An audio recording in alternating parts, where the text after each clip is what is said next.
इंद्र जे पूजा बदिरां सभिनीनि खे गोवर्धन पर्वत जी पूजा करणु।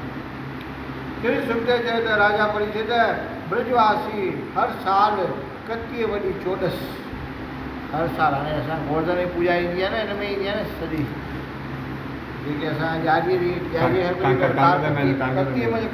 ब्रजवासी हर साल कतीअ वॾी चोॾस वारे ॾींहुं इंद्र जी पूजा कंदा हुआ।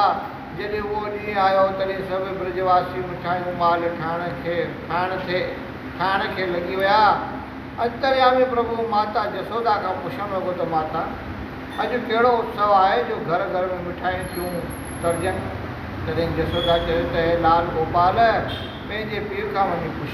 तॾहिं कृष्ण पिता खां वञी पुछा कई। नंद बाबा चयो त हे बचा अॼु देवताउनि जे राजा बादलनि जे मालिक राजा इंद्र जी पूजा जो ॾींहुं आहे, छो जो हुनजी कृपा सां ई अन्न ऐं गाहु घणो थिए थो, जंहिं करे गायूं ऐं असीं पलजूं था। तॾहिं सावर सुंदर श्याम गोपियुनि जो घनश्याम चवणु लॻो त पिताजी इन इंद्र जी पूजा मां कुझु बि नथो वरे, 100 यज्ञ कबा आहिनि त इंद्र जी पदवी मिलंदी आहे। बोल श्री कृष्ण भगवान की जय। जॾहिं हू दैत्यनि खां हाराईंदो आहे तॾहिं प्रभुअ जी शरण वठणी पवंदी अथसि। मींहुं वसाइण इंद्र जे अख़्तियार न आहे। 8 महीना सूरज जो पाणी सुकाए थो, उहो ई साॻी असांखे 4 महीननि में बरसाति जे रूप में मोटाए ॾिए थो। तंहिं करे गाहु ऐं अन्न पैदा थिए थो। कोई ॿुधायो त तव्हीं अहिड़े निर्बल जी पूजा कीअं था करियो। असां जूं गायूं गोवर्धन पर्वत जो साओ गाहु ऐं मिठा मेवा खाई असांखे खीर ॾियनि थियूं। तंहिं करे असांखे घुरिजे त इंद्र जे पूजा बदिरां उन्हनि जी पूजा कयो। इहा ॻाल्हि सभिनी क़बूल कई। पोइ ब्रज में ढंढोरो घुमायूं त सुभाणे हर कोई इंद्र जी पूजा वारी सामग्री खणी गोवर्धन पहाड़ ते अचे। श्याम सुंदर जी आज्ञा सभु कंहिं मथे ते रखी ऐं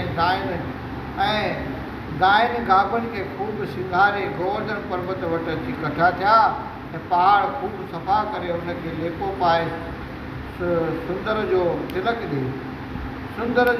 ॾेई धूप दीप सां पूजा कयाऊं।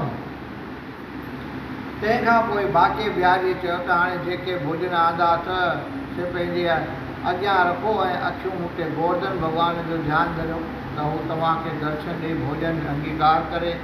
सभु अखियूं मूंखे भक्तीअ में रेंजा। तॾहिं कृष्ण पंहिंजे महाभारी चतुर्भुज स्वरूप धारे रतन जड़ियल मुटक पाए प्रगट कयो। बोल श्री नारायण भगवान की जय। ऐं हेॾाऊं बालक स्वरूप में सभिनीनि खे चवणु लॻो त ॾिसो गोवर्धन भॻवानु तव्हांखे राजी थी साक्षात दर्शन ॾिनो आहे। ब्रजवासी ॾाढे प्रेम सां पूजा करण ऐं आरती उतारण लॻा। गोवर्धन नाथ बि भुजाउनि खे विशाल करे वॾा हथ विझी भेटाउनि खे भोग लाइण लॻो। तॾहिं राधिका हर मुश्की हिकु गोपीअ खे चवणु लॻी त अजी इहो चतुर्भुज रूप में बि मुरली मनोहर अथई, मतां हिनखे को ॿियो सम्झे।